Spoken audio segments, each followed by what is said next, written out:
Verse 12, and when they lifted up their eyes afar off and knew him not, they lifted up their voice and wept, and they rent every one his mantle, sprinkled dust upon their heads toward heaven. So they sat down with him upon the ground 7 days and 7 nights, and none spake a word unto him, for they saw that his grief was very great. Now these men had heard that their friend Job was in trouble. They didn't dream that it was as severe as it was. These men, at last time they'd seen him in a beautiful home, children around him, fine sons and daughters. They saw the wealth of Job spread out there upon the landscape. And now they come to visit their friend. They think at least that he must be in his home. He must still have a luxurious home, but he's out there at the dump heap of the town where they empty the garbage.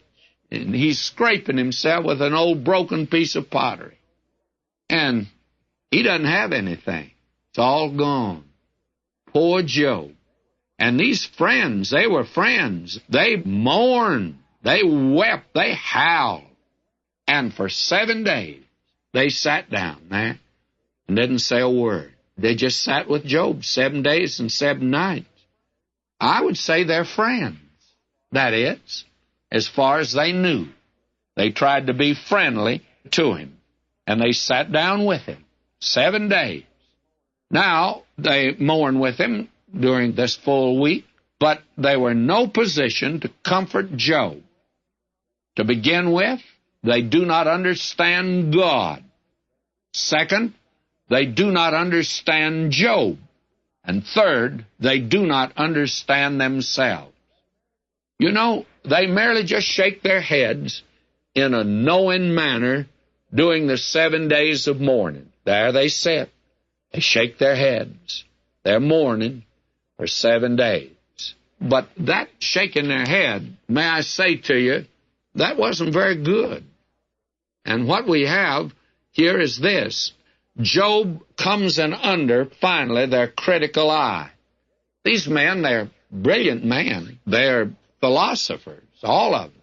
Men in that day did a great deal of thinking. In those 7 days, they're thinking.